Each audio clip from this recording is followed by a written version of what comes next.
अगर आपको मेरी रेसिपीज़ पसंद आती हैं तो मेरे चैनल को सब्सक्राइब कीजिए और बेल बटन को प्रेस कीजिए टू गेट डेली नोटिफिकेशंस। अस्सलाम वालेकुम दोस्तों, वेलकम टू hinscooking.com। और आज मैं आपके लिए लेकर आई हूँ स्वीट डिश रेसिपी लौकी की खीर। बहुत ही मज़ेदार रेसिपी, अगर आपने ट्राई नहीं की है तो ज़रूर कीजिएगा।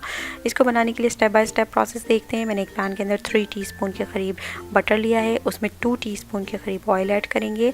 और उसको, जो ऑयल का रीज़न है वो सिंपल ये है कि हमने बटर का जो बर्निंग प्रोसेस है उसको अवॉइड करना है। और उसके बाद कॉम्बिनेशन के साथ इसको मीडियम हीट के ऊपर जो है वो हमने कुक करना है। एंड देन हमने एक बड़े साइज़ की लौकी लेकर उसको ग्रेट कर लिया था, और ग्रेट करने के बाद उसका पानी हाथ से स्क्वीज़ करके मैं इसके अंदर ऐड कर रही हूँ। और यहाँ पर सिंपल हमने लौकी को बटर के अंदर जो है वो फ्राई करना है, और फ्राई करने उस वक्त तक फ्राई करना है जब तक कि लौकी का जो नेचुरल वाटर होता है वो सारा इवोपरेट हो जाए और लौकी ड्राई हो जाए। इन द मीनवाइल हम यहाँ पे एक पैन के अंदर 1 लीटर मिल्क ले लेंगे। मिल्क को हमने सिंपली बॉईल करना है। इस दौरान मैंने तकरीबन हाफ़ कप राइस लिए थे, उसको मैंने 1 घंटा पहले पानी में भिगो के रखा था।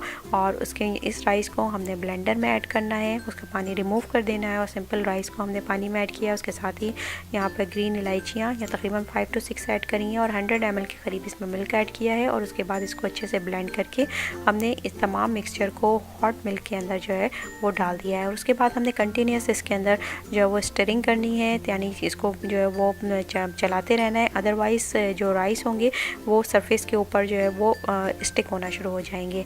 तो कोशिश ये करें कि इसको आप कंटिन्यूस स्टर करते रहें। फ्राइड लौकी को बिल्कुल उसका पानी खुश्क करके उसके अंदर मिल्क में ऐड करेंगे, और साथ ही इसके अंदर 3 टेबल स्पून के करीब कंडेंस मिल्क ऐड करेंगे। कंडेंस मिल्क बहुत ही अच्छा इसके अंदर फ्लेवर ऐड करता है। और इसको हमने बिल्कुल गाढ़ा करने तक पकाया है। जैसे ही हमारा जो ये टेक्सचर है खीर का वो गाढ़ा होना शुरू हो जाए, मैं इसके अंदर अकॉर्डिंग टू टेस्ट जो है वो शुगर ऐड करूँगी। और उसके बाद हमने इसको सिंपली मीडियम टेम्परेचर के ऊपर बहुत ही स्लोली एंड ग्रेजुअली इसको पकाना है। बहुत हाई हीट पे नहीं पकाना, उससे जो खीर होगी वो बहुत ज़ायकेदार नहीं बनेगी।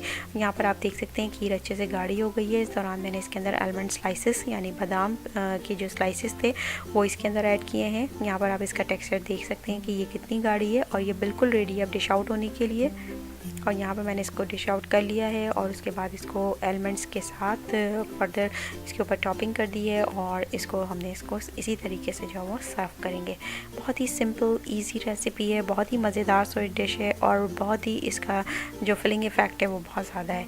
Thank you so much for watching. If you like my recipe then please hit the like button and subscribe to my channel. Have a very good day. अल्लाह हाफिज़।